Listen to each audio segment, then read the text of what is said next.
we treat the application as contested and hear from the applicant and anyone else who's in favor of the application. Next, we hear from anyone opposed, followed by a short rebuttal from the applicant. We then close the public hearing portion of the meeting for that particular application and open discussion to the Board of Zoning Appeals members only. We'll then make a decision to approve with conditions, or deny the application. The Board of Zoning Appeals Zoning has the authority to do three things. First, to hear appeals to decisions of the zoning administrator. Second, to grant special exceptions, a fact-finding function of the board. And third, to grant variances to the zoning ordinance if the application meets the hardship test outlined in section 54-924 of the ordinance. The board may deliberate and make a final decision on a matter by a majority vote of members present at the hearing and qualified to vote, provided that not less than a quorum is present and qualified to vote.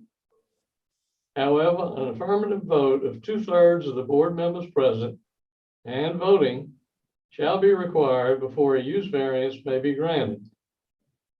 For a variance to be granted, the Board of Zoning Appeals must make the following findings. A, that there are extraordinary and exceptional conditions pertaining to the particular piece of property. B, these conditions do not generally apply to other property in the vicinity.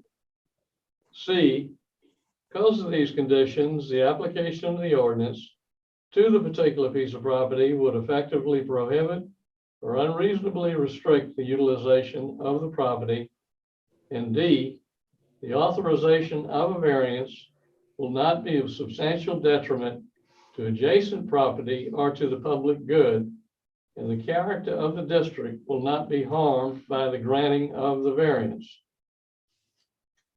There are three deferrals tonight. The first deferral is on item B3, 80 Ashley Avenue. The second is 370 Grove Street, item B6. Then item B7, 194 Jackson is deferred as well. None of these three applications will be heard at this meeting tonight.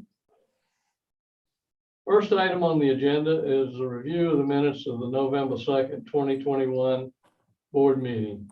The board has been sent copies of these and our findings of the individual applications. Are there any comments, conditions, or corrections to the minutes as posted?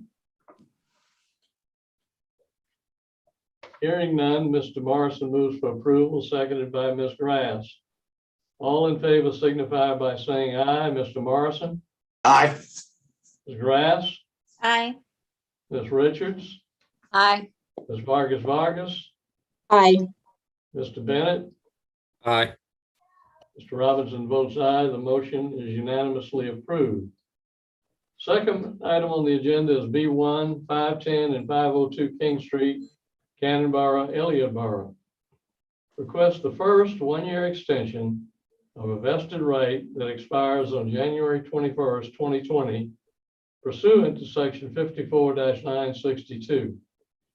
Vested right pertains to a special exception granted under section 54-220 on January 21st, 2020, with conditions for a full service 200 unit accommodations use in a MU-2/WH/GB/LI-A mixed use general business light industrial accommodation zone district. Mr. Batchelor. So 510 King Street is the former Morris Sokol furniture store property, and 502 is the building immediately to the south.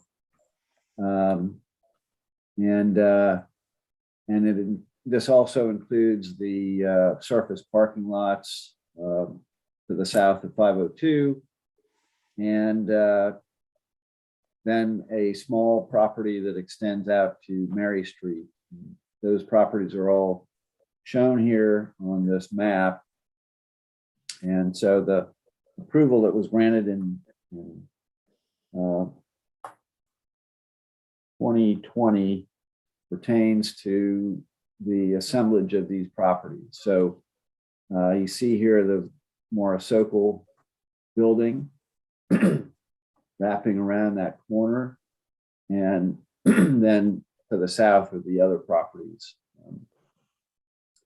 So back then in January of 2020, an approval was granted for a full service 200 unit accommodations use on the collection of properties shown on that map and listed on your agenda.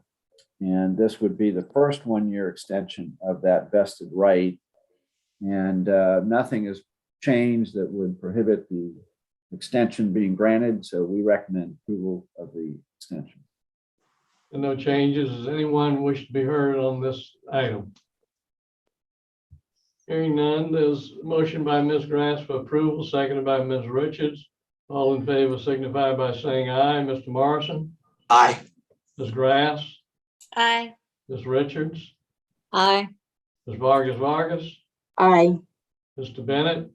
Aye. Mr. Robinson votes aye. The motion is unanimously approved. Second item on the agenda is 289-291 King Street. Request fourth 1-year extension of a vested right that expires on December 31st, 2021, pursuant to section 54-962. Vested right pertains to a special exception granted under section 54-110 to allow a change to non-conforming multifamily residential units by enlarging the habitable space from 11,125 square feet to 13,120 square feet, and a variance granted from section 54-306 to allow additions: clerestory window with a 62-foot height and stairwell railing with a 57.4-foot height on October 15th, 2015 in a general business -A general accommodations zone district. Mr. Batchelder. So this property lies further south on King Street, pretty much opposite Society Street, right here, shown on the map. And of course, it's zoned commercially, and it has these apartments upstairs. It's the taller building shown in this photograph, and commercial on the ground floor. So the approval has been extended several times. This would be the fourth extension, and nothing has changed with the ordinance that would prohibit the use today under the ordinance. So we recommend the approval of the fourth extension to carry this forward another year.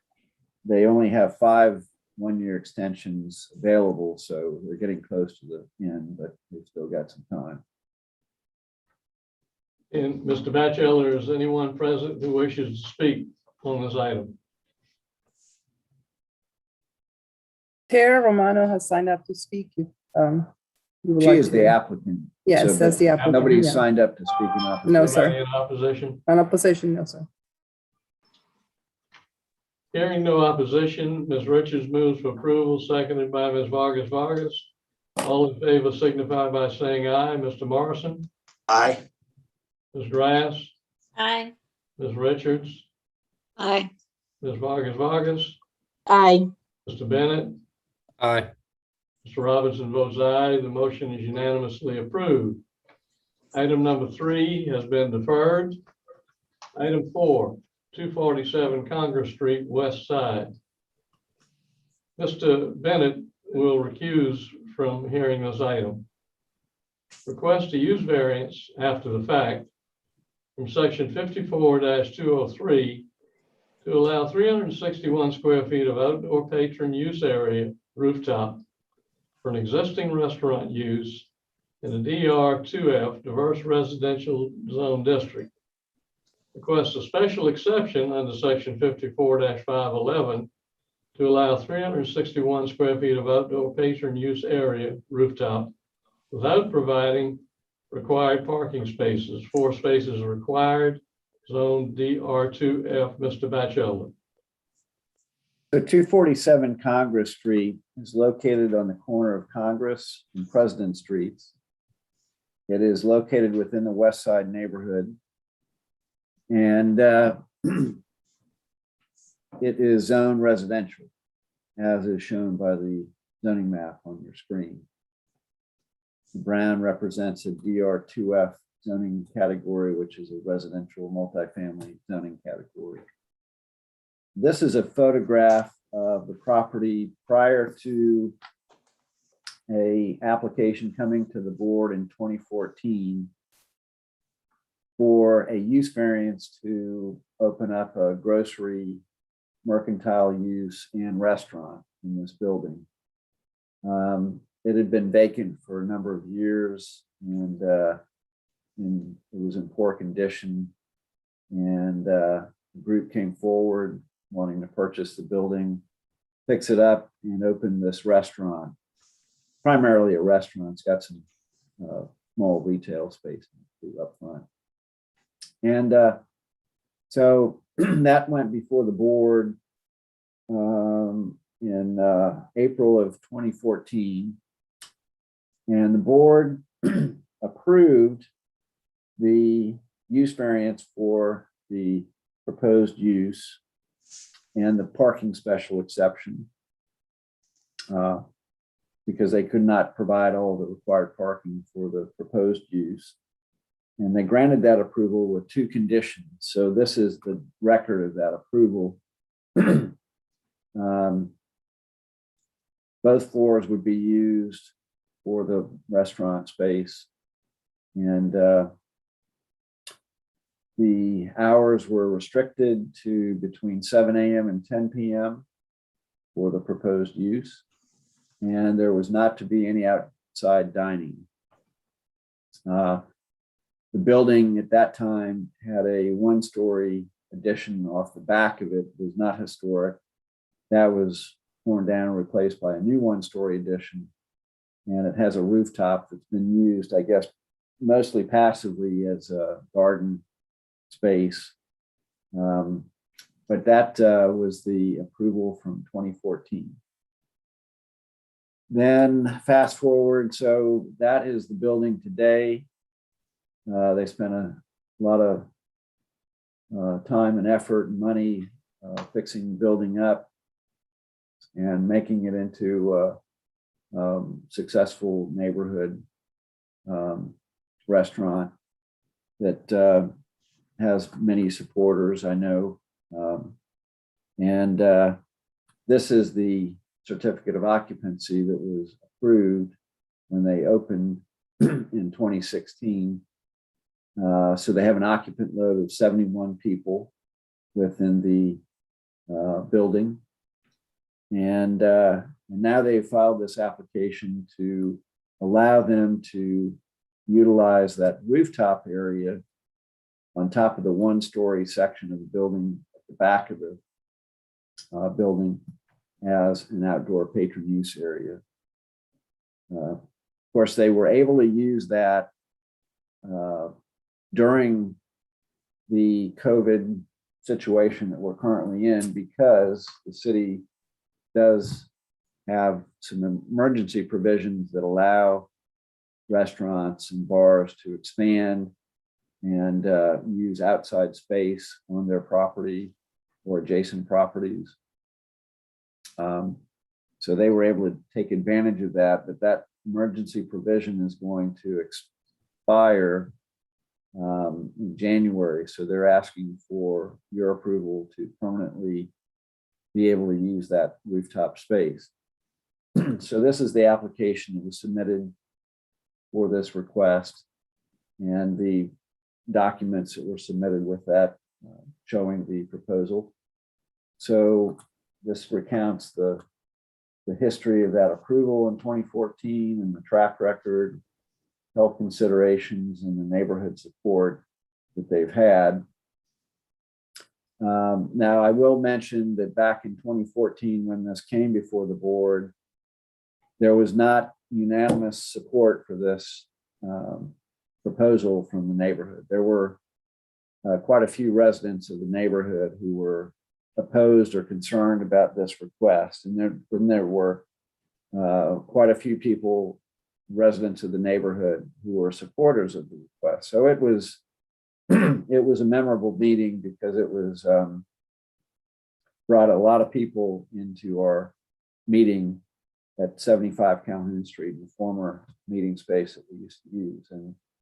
And ultimately, the board did approve that unanimously. The staff supported the request and the board approved it. But it took a lot of effort to get to that point. And I know that there were meetings with the neighborhood associations of the two neighborhoods right here and neighbors that took place back then. Now it's not so easy to do that, but as you'll see, there is a lot of support from the neighborhood for the use. So these are the plans that show, of course, the existing indoor space and the proposed rooftop space up here.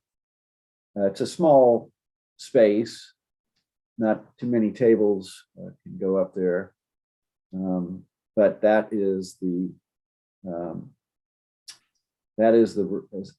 effectively that is the request. And you can see, if you've ever been there, it's a very small building on the inside. There's not a tremendous amount of space to so it's not a large restaurant by any means, but and then these are more photographs showing the property. And then at the back, so here's the one-story section right here. And you can see there are some shade structures up there. And this is the rooftop where they would have that outside seating. And there's mechanical space. And I think you noted on there a beehive. I guess you don't want to necessarily sit too close to that if they're not having a good day. But anyway, this is the parking area on the back of the property that does provide some off-street parking, as well as space for loading trucks to pull in if they need to, and garbage and recycling bins to be stored. But this is the outside space on the deck.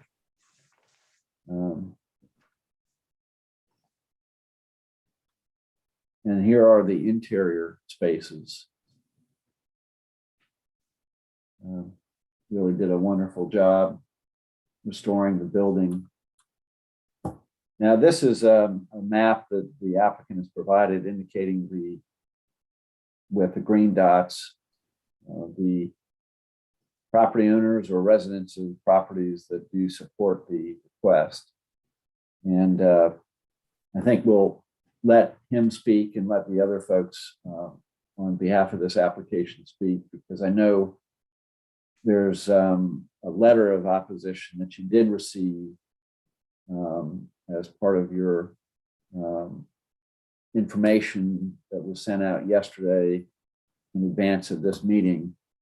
And that information included the comments and letters that we had received from people either in support or in opposition to all of these applications that are before you tonight, including some that have been deferred. But the writer of that letter, I believe, lives right here on the east side of President Street, almost directly opposite the parking area.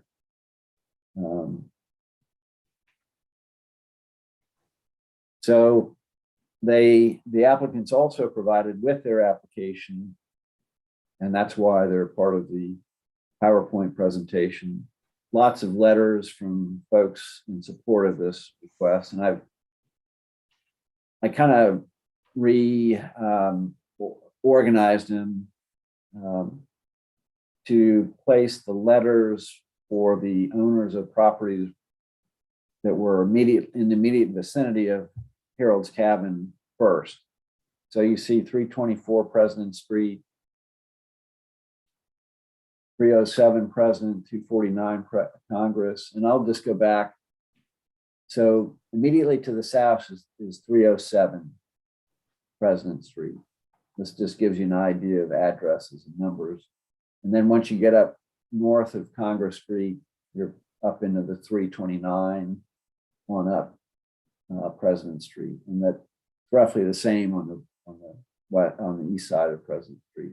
Congress, of course, this is 247 Congress, so larger numbers are going to be to the west, and smaller numbers on Congress are going to be to the east. And so 324 President Street, 307, 249, 316 President Street, 302, 332, and 301 President Street. All of these letters are in support. And then we get into letters that were submitted from people who don't live real close to this property, but still are supportive of it. So I'll just race through these. I think you've had a chance to look at them.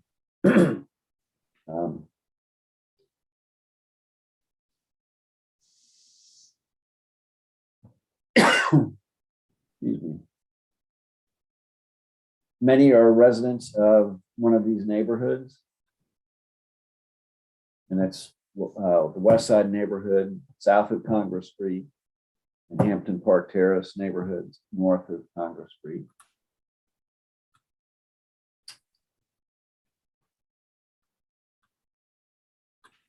So that concludes all of the materials that were submitted by the applicant. And I'm going to go back the drawings. I will tell you that we did receive an email from George Palmer indicating that the West Side Neighborhood Association, and he's the president of the neighborhood association, he indicated in his email that the West Side Neighborhood Association voted to support this request at their last meeting. I did not get that into the PowerPoint presentation, but we do have that email from him. I'm going to keep going, go back to the beginning. Maybe, well, I don't want to go back there. Sorry. Okay, we'll go back here. But my recommendation would be to recommend approval of this with the condition. I hadn't had a chance to talk to the applicant about this without a few staff people in the office, including Miss Ashby. It's been a little crazy. So I'm sorry I didn't get back to the applicant about this, but my one condition would be that there not be any speakers, musicians, or amplified sounds outdoors. So there's no sound other than sound of people's voices to be, and that's customers' voices and employees, but not musical performances, not amplified sound, no speakers, nothing like that. Because I think that within these neighborhoods that becomes a real nuisance potentially, and not that these operators would have that sort of do that sort of thing, but this is an approval that would run with the property, and conceivably there'll be a different owner operator here someday, and I want to be sensitive to the neighborhood in that way. So that's the one condition that I would suggest that the board attach to an approval for this. And with that, I will conclude my presentation. Be happy to answer any questions if you have them. Otherwise, we can move on. Mr. Batchelor, you said no speakers, no amplified music, or musicians. So there could be no music at all. Is that what you're saying? That's correct. Okay. I have a, sorry, go ahead, Ally. Okay, sorry about that. I'm just curious how the board responds to the use variance request in regards to the 2014 condition for approval, that no outdoor seating be allowed. Are we just hearing it as a new request? Well, yes, this is a new use variance request to allow the outside space to be used for the restaurant use in addition to what they've already obtained approval for, which is the inside space. Right, but since the 2014 condition said no outdoor seating should be allowed, is that correct? Well, and so this would be effectively be a change to that condition, but it is a use variance request, so it is a variance that you have to approve in order for them to do that. That's the way we thought we ought to treat this. And what that means, of course, is that a supermajority of the board, maybe that's not necessary with only 6 people, but that the higher threshold of approval is necessary for this to occur. So even though there's a condition that might be attached to a board approval, it doesn't necessarily mean that somebody can't come back later and ask for something a little different.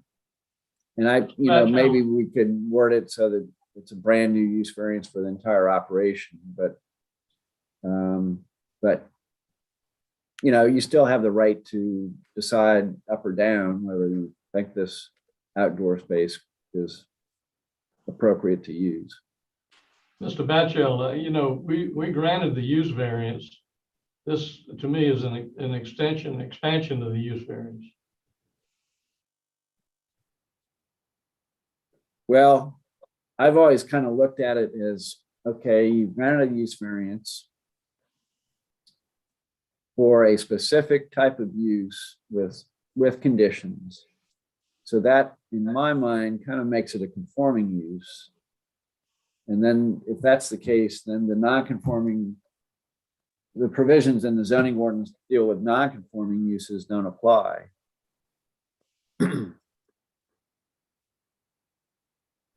Which is maybe a little bit too far into the weeds, but that's kind of the way I've always thought of it. So you're recommending that it be considered as a second use variance as well? That's my feeling. I guess the board, if they felt differently, could say this isn't a use variance, it's an exception instead. But I haven't consulted with our city attorneys about this. There are some things about our zoning ordinance that just aren't very well addressed, because I'm sure in 1931, when the city adopted the zoning ordinance, and most of the provisions of that section dealing with non-conforming uses, they didn't anticipate these kind of questions. So we're charting new territory with some of these issues that come up until the city can finally have a new zoning ordinance adopted. Okay, well, we'll deal with the city's recommendation as stated. City recommends approval with the condition that there be no speakers, no amplifiers, or music of any type on the outdoor space. I'm assuming there's opposition present. May I ask a couple of questions, Mr. Robinson, before we, Mr. Batchel, before we leave him? Sure. Is there a bar downstairs where the downstairs tables are? Yes, there is. And is there anything about the prior variance that was granted that addresses anything other than, you showed us the limitation of the city on occupancy. I'm curious about the reference that Ms. Rowley made in her opposition letter to there having been social functions that are not seated functions, not restaurant functions, but social functions on that outside location during COVID. Would there be any restriction as things now exist, or if this additional variance is granted, would there be any restrictions on the location holding a social function that doesn't involve seated dining? Well, So long as it stays under the maximum occupancy. My thought on that would be that under normal conditions, non-COVID conditions, yes, there would be a prohibition against social functions occurring on that route. I mean, so for example, as this application now stands, if we were to approve it with the city's recommended limitation of no music, there's nothing to prohibit the premises from holding a social function with 30 people downstairs, 30 people upstairs. That keeps with staff the total occupancy under 77 that city approves or whatever that number is, but 30 people upstairs and downstairs, in my opinion, could impose a real burden on the neighbors. I don't like that. And I personally would not mind approving this with conditions about the use and the numbers of tables and that kind of thing. But I have great sympathy for these close neighbors, like Ms. Rowley, who are speaking about patrons who would mill about, come in and out, and the like. And right now, what we're talking about is a variance that does not restrict the use of the premises except insofar as patron limitations imposed by the city and music. I think we probably ought to let the applicant go and speak, because I know that they're prepared to make a presentation to the board before we get too far down that road. Yeah, I'm fine with that. I just didn't want to skip you. We can come back to Mr. Batchel and Ms. Morrison. And I'll just add one more thing before I finish. Excuse me, but I know that Ms. Rowley makes some comments or statements in her letter about violations that were reported to zoning and the city's livability department. So I am not aware of any complaints or violations that were reported to the zoning division. That's not to say that somebody else on my staff didn't receive something and respond, but I'm not aware of it. I couldn't find anything in my email inbox. And I found emails all the way back to when the original application came in to the board. So I'm not aware of that. I did ask our livability folks. I never got a response.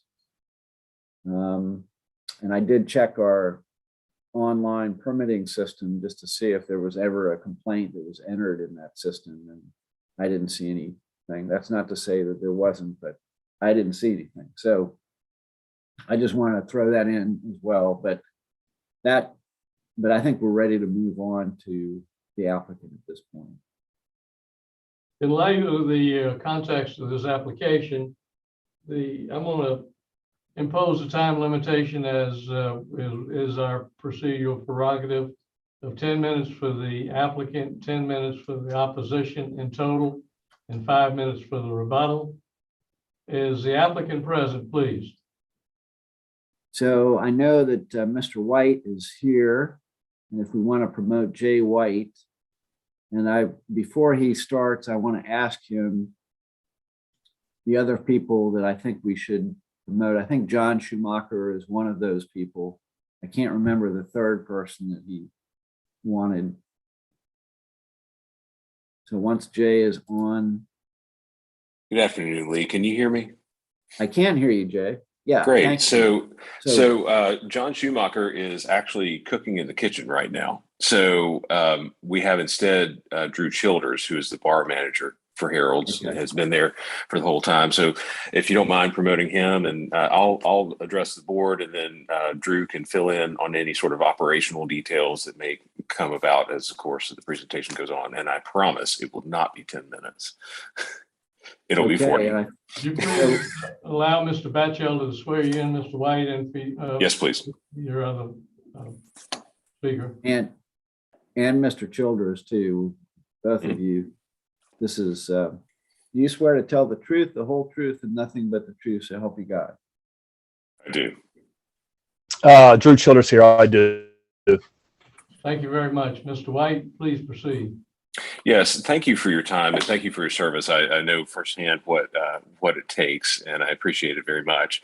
As Mr. Batchelder so ably described our application, there's really not a lot for me to do other than just fill in with a little bit of color. This restaurant did open with a mixed apprehension from the neighbors back in 2016, and they have proven themselves over the course of that. Of those intervening years. This business operates with great flexibility and neighborliness within the neighborhoods of the West Side and Hampton Park Terrace. And half of the reason I'm here is because I'm an all too frequent patron myself, and my wife and child and I live within about a block of here.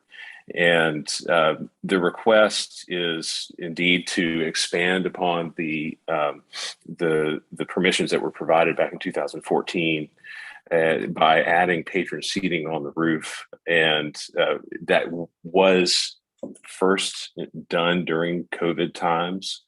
And as Mr. Batchelder indicated, we do wish to make that a permanent feature of the restaurant without encroaching on the 71 person limit that the building code imposes on the occupancy of this building.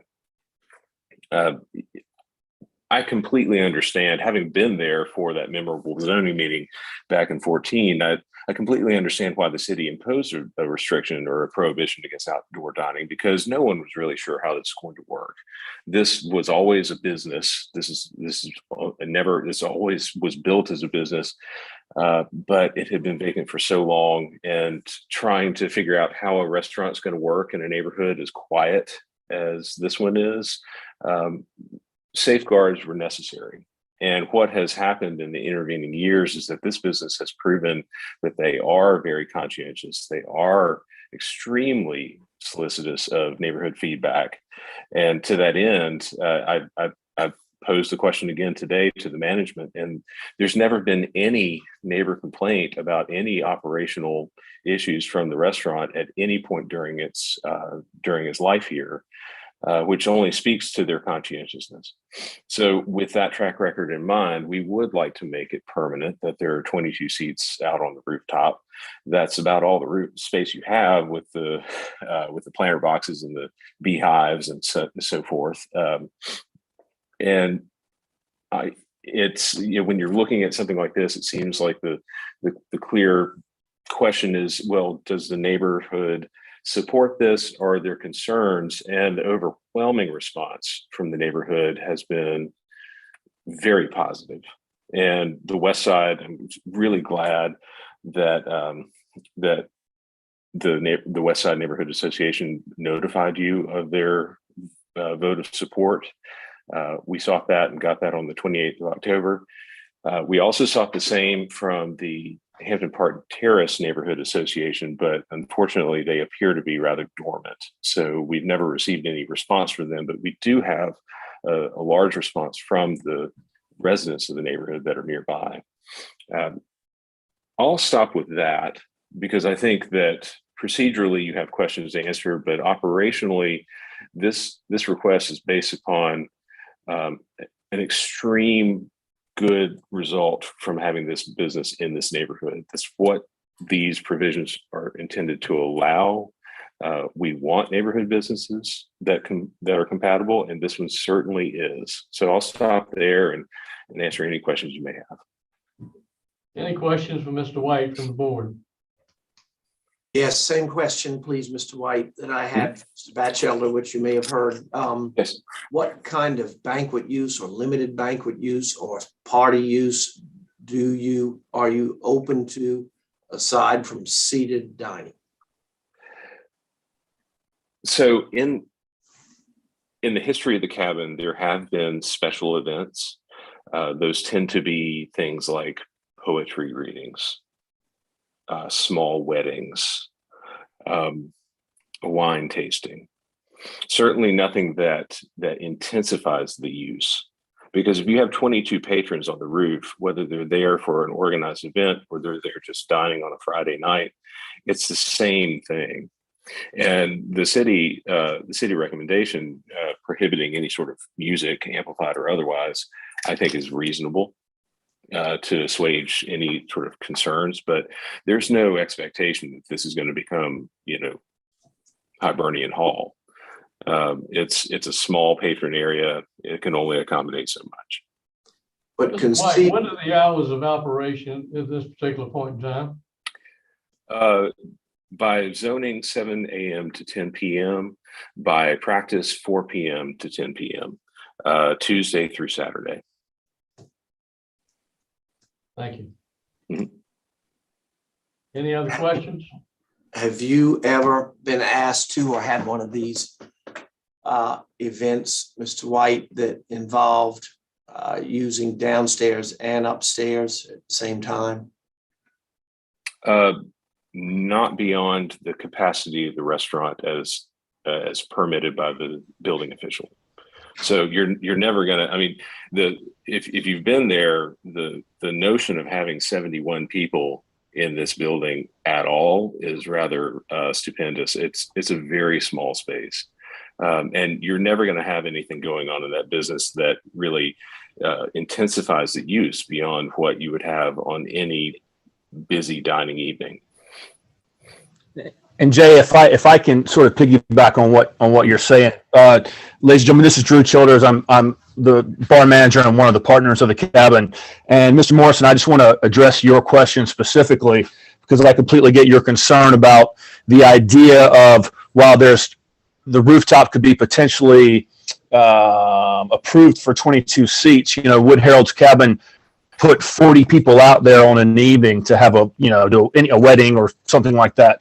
And the answer to that would be no. Whenever we've had events in our restaurant, we always look at what our capacity is. We have a 71 person limit, and whatever client is asking to have an event there, we always say, well, this is the maximum number of people that we can have, and that's for the number of seats that we can have. So it wouldn't be a situation, Mr. Morrison, where we would, for example, clear out tables and seats and then try to pack in 40 people into an area that's only cleared for 22. That's just not something that we're going to do. That is my concern, frankly, and I completely accept your representation about you haven't done it and you're not going to do it. But I would like to see some kind of condition put on any approval vote I give about this so that the next owner isn't tempted to want another variance and deviate from your practices. I'm not opposed personally to adding this or following the city's recommendation, but I am concerned about this issue. Any other questions for the applicant? Do you have anything additional to add, Mr. Childers? Yes, sir, just one last thing. And ladies and gentlemen, you'll forgive me. I haven't done a lot of things like this, so I'll try to keep my statements very efficient. But thank you, Mr. Batchelder, for showing who we are and where we are in the neighborhood so well. I appreciate that. When we opened in 2016, the purpose for Harold's Cabin was not just to drop a restaurant into a residential area and just work a business in spite of our neighbors and the neighborhood. It was to integrate ourselves with our neighbors and our neighborhood. And I think for the vast majority of our neighbors, as we've seen through the letters that have been sent, we've done a really good job with that. And as we closed for 18 months for COVID, as you can imagine, that was very difficult for us, like it is a lot of small businesses. And one of the things that we haven't touched on tonight, but I will very quickly, is one of the reasons that we want to put those 22 seats on the rooftop is coming into this sort of COVID, post-COVID world. We want our guests and clients to feel as safe as they can. And having that outdoor space is one way that we can do it. It's, it's an old home. It's a lot of corners. We don't want people to feel too crowded in. So again, the intention of this is not to create more space or create more guests. It's to, again, integrate ourselves, make it a comfortable place for the neighbors in the neighborhood, and just keep trying to be of service. So thank you folks very much. Any other questions for either of the applicant? Yes, I just have one more question about the support from the immediate neighbors. Were y'all able to gain their support? I know that there were a couple of letters. I don't know if they were from owners or renters, whatever, but as far as the immediate neighbors, were y'all able to speak with them? Yes, the immediate neighbor that's redundant to the west, that's a family that has lived there longer than the cabin has been in operations, and they enthusiastically support it. And the property that is to the south is a rental, but that person is a resident nonetheless, home ownership not being a prerequisite for standing. And so both of the immediately affected neighbors, the ones that would be most affected, as you see on sheet 11 of the proposal, are all in support, as well as the neighbors immediately across the street to the east, and then catty corner up to the northwest corner of President and Congress. And about almost half, if not more, of the residents on this block that support the project and I put this little map together to show you where the letters were, but there were actually more supporters than could show on this map. This restaurant does have a broad base of support within the community. Any other questions? One more question for Mhm. Mr. White and Mr. Childers. Mhm. The long letter in opposition represents that you don't use the 6 off-street parking places typically is for parking, or at most you use it for a couple of cars, that you have additional grills back there, storage, etc. Would you comment on that, please? There's no cooking equipment in that area. There is space for those 6 cars, but frankly speaking, they're not needed. A great many of the patrons of this establishment walk or ride their bikes or take their golf carts, all of which get parked either in the bike rack or curbside. Some of the employees walk because they live very close by. They do have those spaces as zoning requires, but zoning doesn't require that you use them. They require that you have them, and they are available to use if curbside parking is unavailable. North of Congress Street is a 4-hour parking district. So that does sort of constrain where people park. But I remember back in 2014, when this application was first heard, my neighbor, Kevin Eberly, who's rather famous or infamous, depending upon your disposition, he actually did a parking survey of the neighborhood and argued that there was a surfeit of parking available, and that condition still exists. So questions? if your staff has to drive, do you require staff to park off street in your 6 places? No, but the zoning ordinance does not require that. No, I realize that. I'm just talking about. What they are asked to do is be highly conscientious of the neighbors, and certainly, most of these neighbors do have at least 1 or 2 off-street parking spaces, but they're very conscientious towards curbside parking and where that occurs. But south of Congress Street, there is quite a bit of curbside parking, especially as you get closer to Sumter.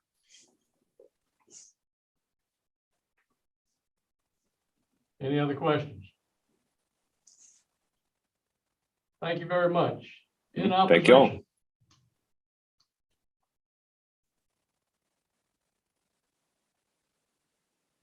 Mr. Batchelder? I don't have anything to add. Right. In I guess opposition, one is there question would anyone be- here? One Anyone present? question would be, I'm sorry, one question for Mr. White would be, are there any objections to the conditions that I stated or the condition that I stated about the outside sound? No. No. No, I discussed that with the management of the business earlier this afternoon, anticipating that might be a concern, and no, there's not. Okay, thanks. Mr. Batchelder, is any opposition present? Nobody has signed up to speak in opposition. Thank you. So that closes the public hearing portion of the meeting. Any comments, questions, or motions from the board? I would move to amend the conditions put forth by the city to add a limitation on any special events where seated dining outside would ordinarily occur, to limit it to 22 patrons, the same 22 patrons on the outside for the special event as would be allowed on the seated dining. You're talking about total occupancy. You're not saying you're going to require everybody to sit down. No, I'm talking about I'm talking about the small wedding type situation where a group may want to squeeze 55 or 60 people onto the premises total. And my proposal is, my condition would be that those patrons be split up so they don't exceed the same 22 on the outside premises as would be there if it were maximum seating with the tables. Along with the city's recommendation as far as music goes. I don't, yes, I'm all in favor of that. So that's your motion with the two conditions. Yes, sir. There's a motion made. Is there a second?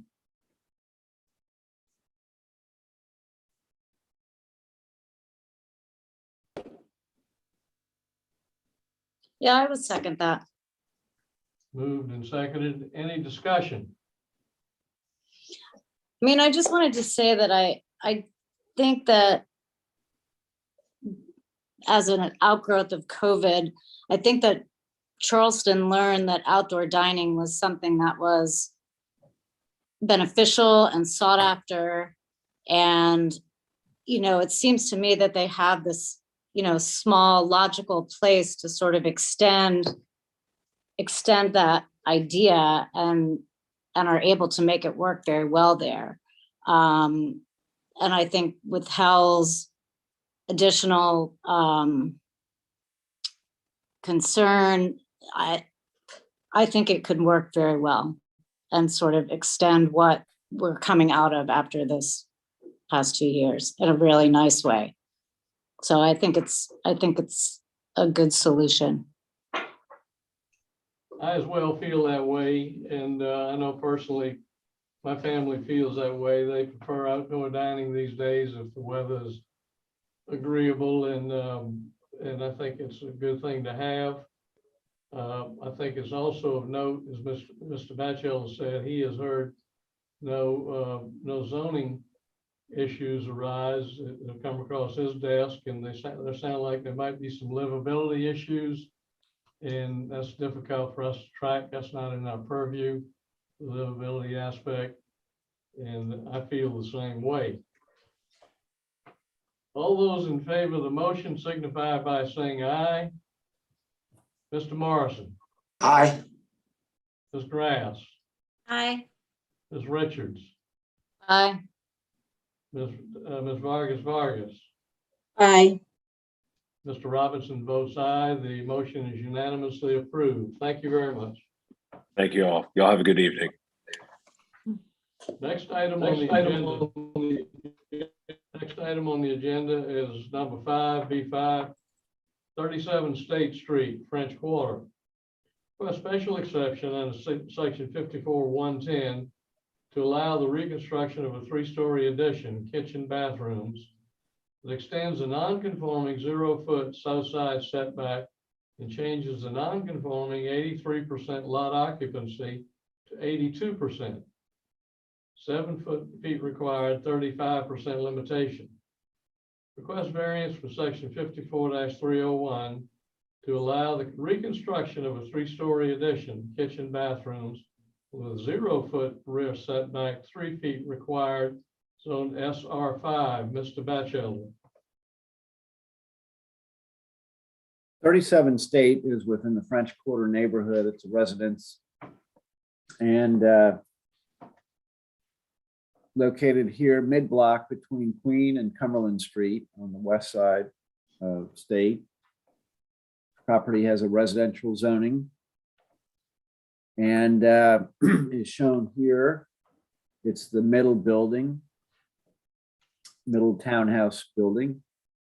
And the application concerns the back of this building. I tried to put a photograph, aerial view of the back of the building to give you a little bit more perspective on that. And I had trouble this afternoon, so I didn't quite get to do that.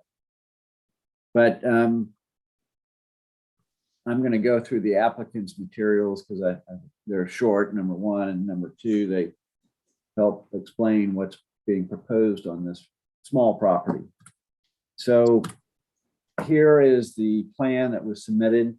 I've got the next slide is a blow up of the upper left site plans, but this explains the history of the property and with photographs of the existing conditions as well as photographs of the building back in the early 1950s, in 1950, 1960, something like that. So, but what I have learned from this is that the original house, they think dates to the 1950s or 1850s, and that would be the masonry building, the 2-room building up front that includes the staircase. And then in 1958, there was an addition constructed off the rear, and this is that addition right here. And it's a 3-story addition, and it includes some aspects that are not at all compliant with current codes or probably codes 10 or 15, 20 years ago, including it just simply butts up against the building next door. So that brick wall you see right here is the wall of 35 State Street. And then there are some areas of exposed wood on 35 State Street, directly abutting the 1958 addition. So there's no fire separation whatsoever. And then it's in poor condition. The 1958 addition is in poor condition. So they would like to remove that addition entirely and rebuild it with a larger footprint, a footprint that extends further back, I should say. So here's the blow up of the 2 site plans. This is the existing 3-story addition and the proposed addition over here. So the actual area of that addition is slightly smaller than the 1958 addition. So there's actually a slight decrease in the lot occupancy of the building on the lot. But the addition does extend the non-conforming side setback here, and it also requires a zoning variance to encroach into the required 3-foot rear setback.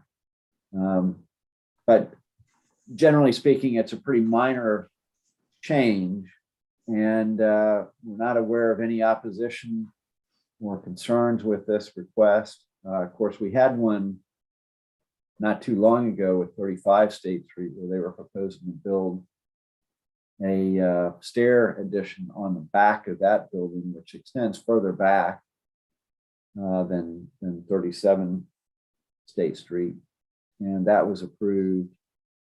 So this is even more of a minor change, I would say, to this property than that was on 35 State Street. But that is the nature of the request. We're not aware of any objections or concerns, and we recommend approval of the request. And I know the applicant is on this in this meeting in case you have any questions of her. It's Whitney Powers, the architect. So she is available, but I recommend approval. And I don't think, and Anna, you can correct me, but I don't think we received any comments in opposition to this request, or people signed up to speak. That is correct. The city recommends for approval. There's no opposition. Ms. Vargas moves for approval, seconded by Mr. Bennett. All in favor signify by saying aye. Mr. Morrison. Aye. Ms. Grass. Aye. Ms. Richards. Aye. Ms. Vargas. Aye. Mr. Bennett. Aye. Mr. Robinson votes aye. The motion is unanimously approved. Next item on the agenda is number 6, 370 Grove, which has been deferred. That's followed by item B7, 197 Jackson Street, which also has been deferred. Item B8 is 117 Chadwick Drive, South Windermere, and Mr. Bennett will recuse himself from this item.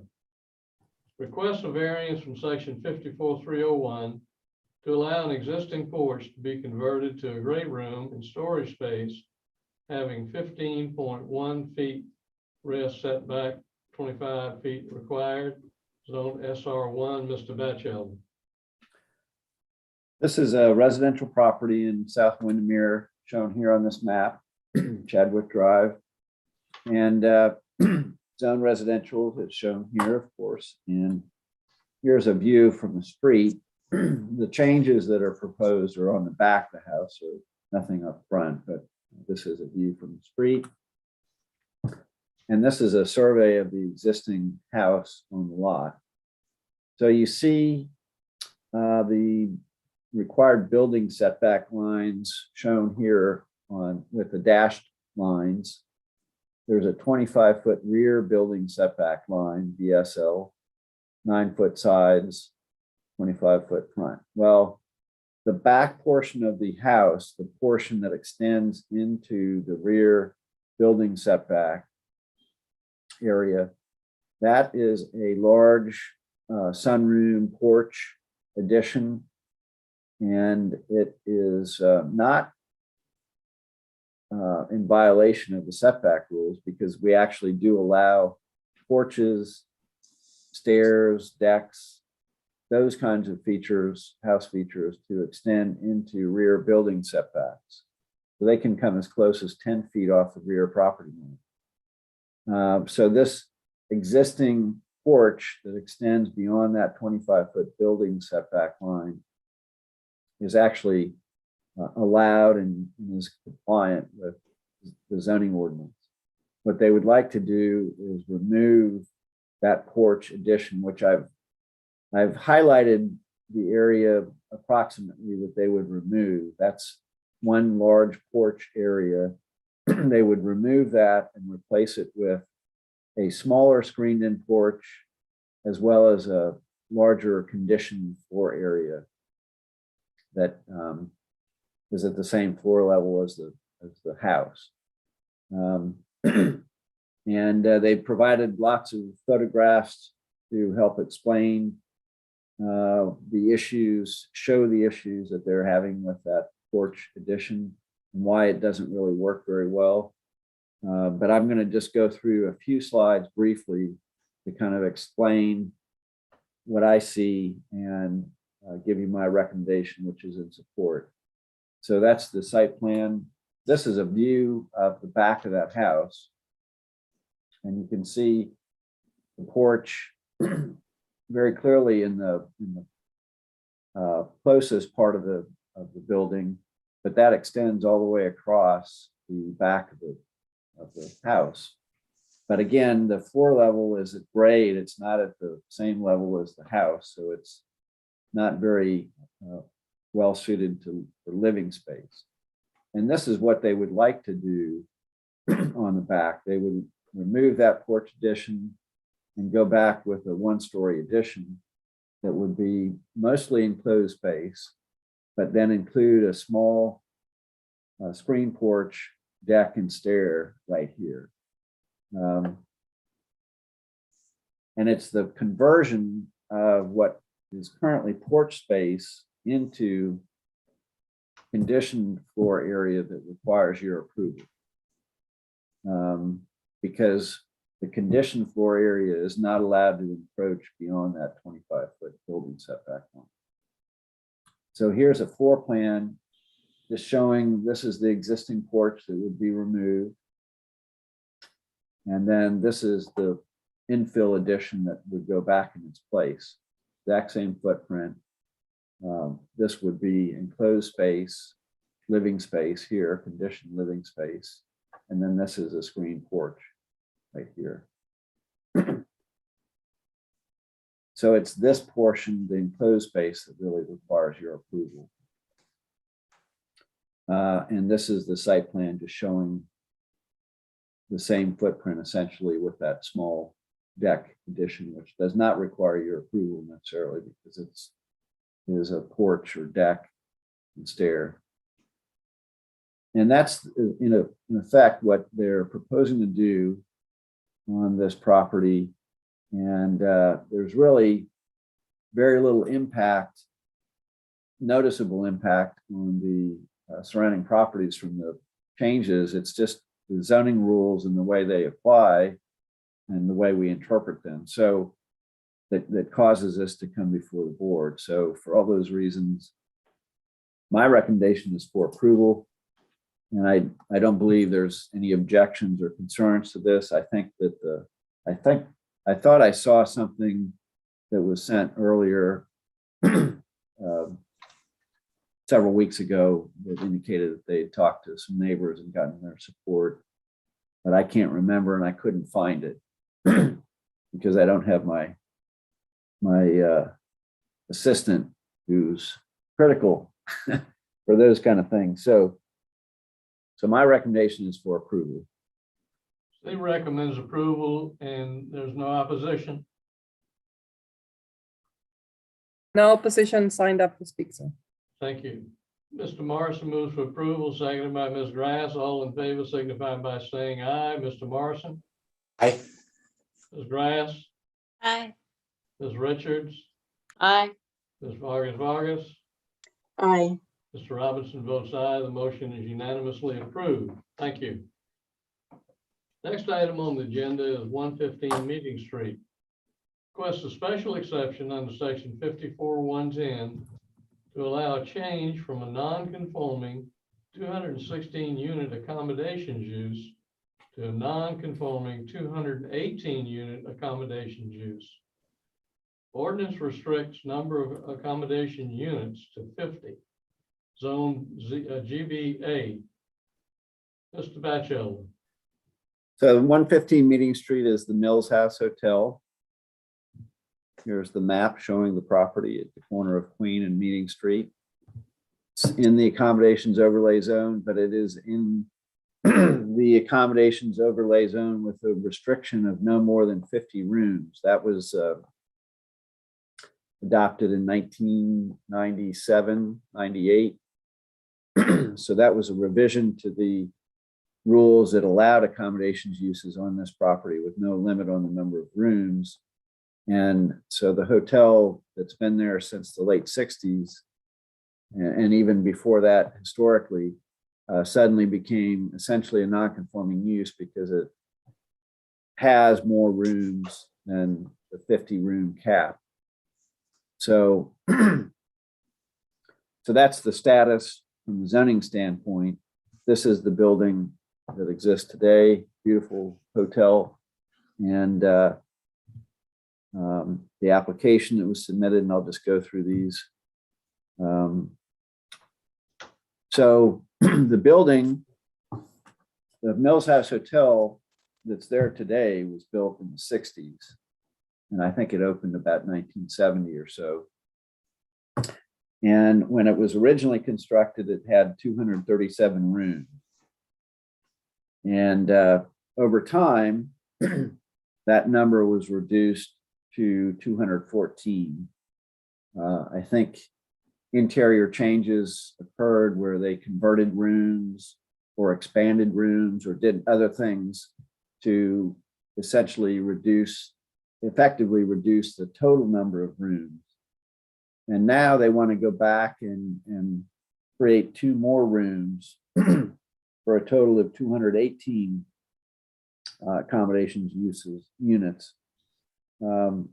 Back in 2013, we saw a similar request to go from, I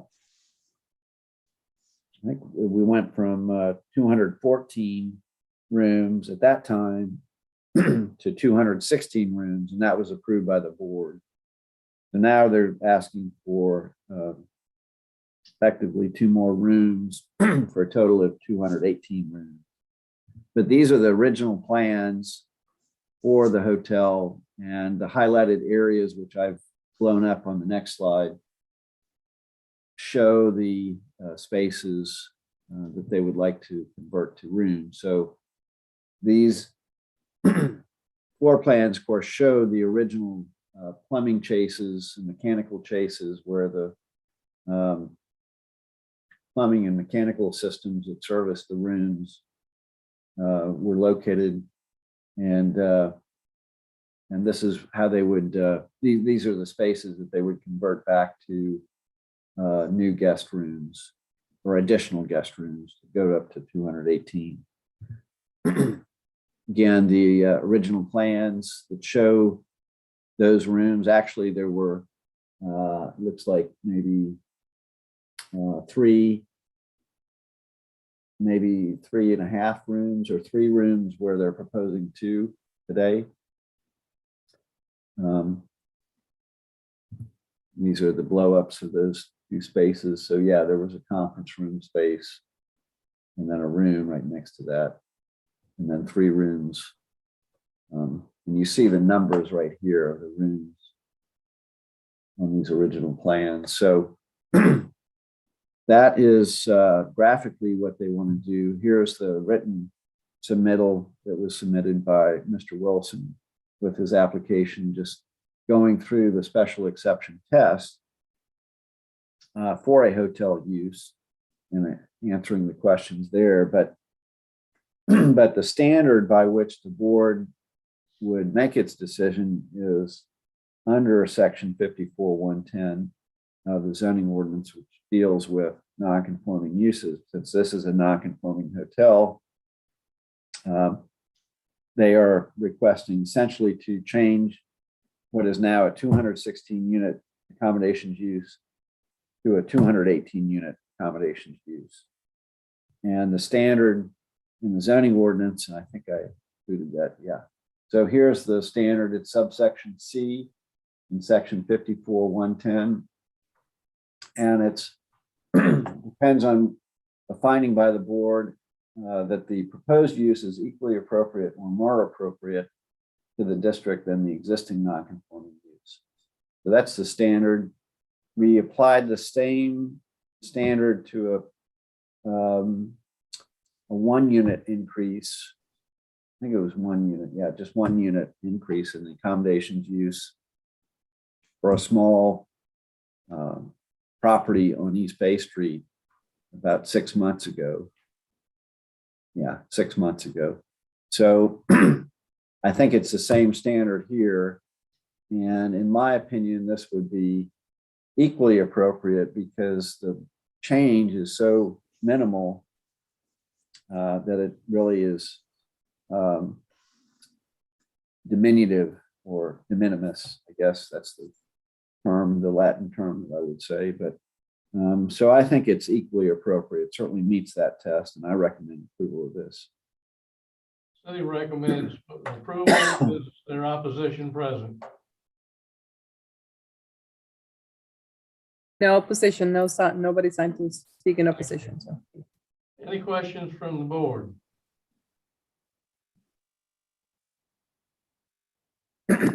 Hearing none. I do have one question. I remember back to that one on East Bay Street. And we did approve that one, but that was the one that was in the Ansonboro neighborhood. That's correct. And I know we talked about the impact that adding those rooms would have on that neighborhood. And does anyone feel like adding 2 rooms? I mean, it doesn't sound like a lot, but there's, you know, in that neighborhood, there's quite a lot of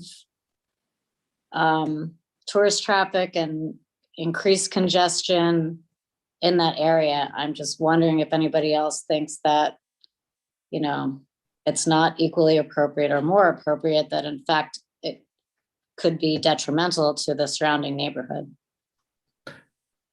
And I know that the applicant is on the call here, the Zoom meeting, so I can certainly promote him if you'd like.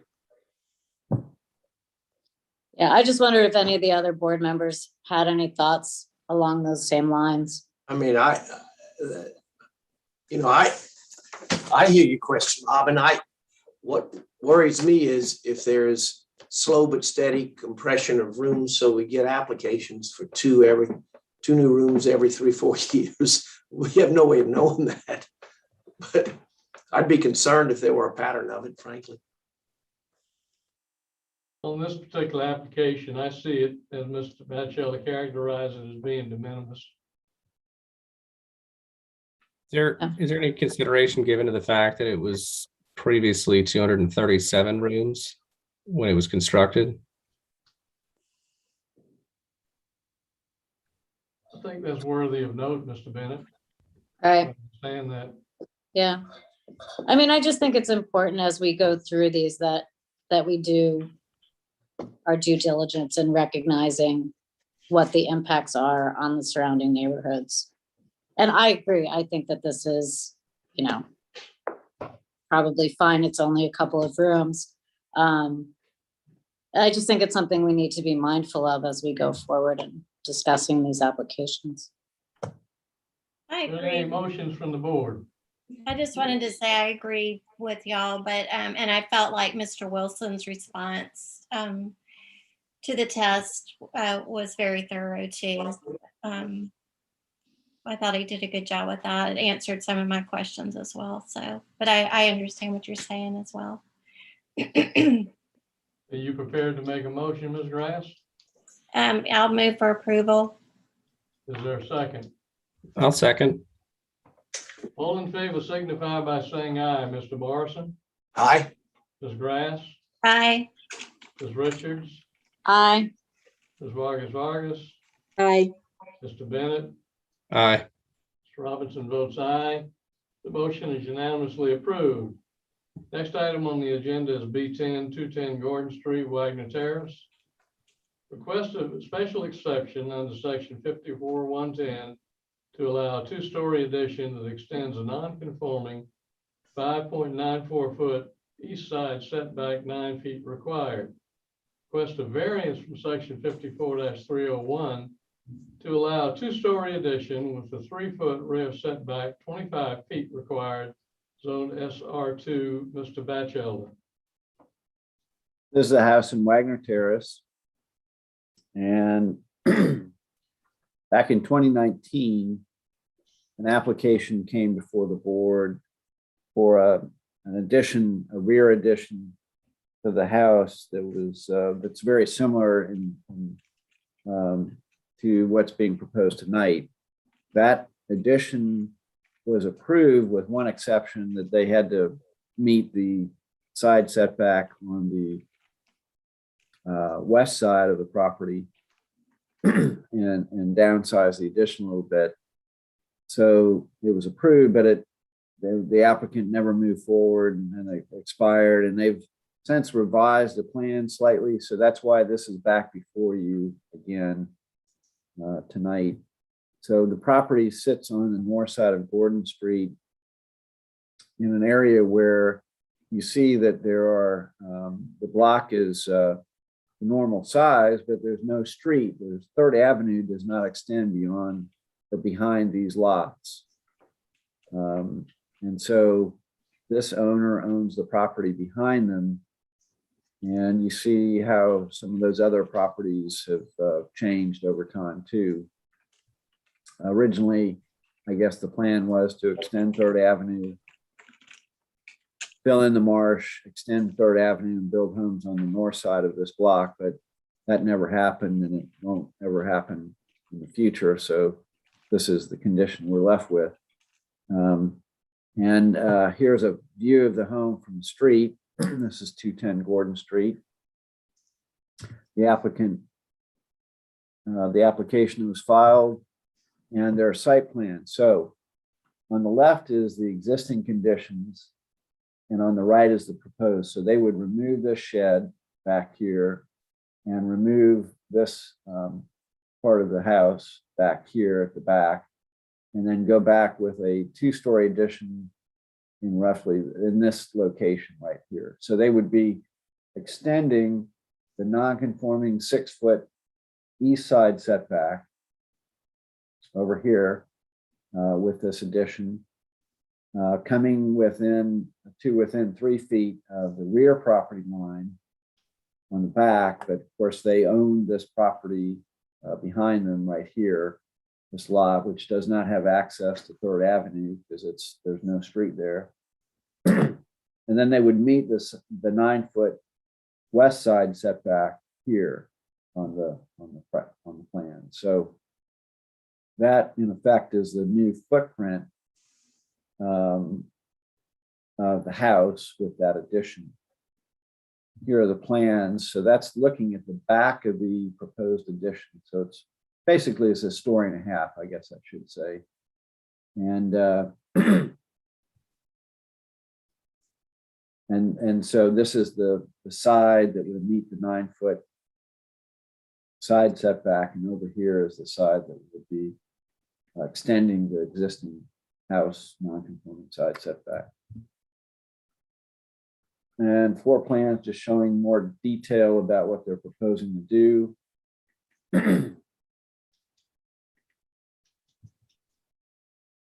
And still more details. So that in effect is the request. And see, I'm going to go back to this. We had recommended approval before, except for the encroachment into the setback over here, because I think the neighbor over here at the time, if I recall correctly, was not in favor of that. And I don't think we were in favor either, because mostly homes in Wagner Terrace hug one side of the property and then have a wider side yard on the other side for the driveway, as this house does. And so we felt like it was important to maintain that 9-foot side setback on the west side. So these new plans do that. We had supported the request before to reduce the setback off the rear property line and extend that non-conforming east side setback. So we were going to be consistent and do that here and recommend approval of this request. City recommends approval. Is there any opposition? No, sir, nobody signed up in opposition. Motion for approval is made by Ms. Richards, seconded by Ms. Vargas. All in favor signify by saying aye. Mr. Morrison, Aye. Ms. Grass, Aye. Ms. Richards, Aye. Ms. Vargas, Aye. Mr. Bennett. Aye. Mr. Robinson votes aye. The motion is unanimously approved. Thank you all very much. Thank That you. concludes the meeting. Thank you. Thank you. Everyone. Thanks. Thank you. Bye, everybody. evening. You guys. Bye. Good luck. Bye, ladies. everyone. Good. Have a happy Thanksgiving. Yeah, happy Thanksgiving. Thank you all. Good. So Lee, before we go, Yes. Is our next meeting on December 21, or do we meet on December 7 or November 30? We meet on December 7th, which is 3 weeks from tonight. Okay, We get a little break. And then we do have a meeting scheduled on December 22nd. So, 21st. maybe? 21st. Yeah, oh, 21st, I'm sorry. Is that Okay. a problem? for anybody? No, I just was double checking since we had the adjustment about January. Okay, That helped, but Yeah. we won't have our first live meeting again till January, as you explained. the tentative date would be January 18th, Check and make sure I. and we will keep you informed of that. I guess we'll have to know for sure at least 2 weeks prior to that, because we have to send the ad to the paper Okay. 2.5 weeks. So we'll know around the end of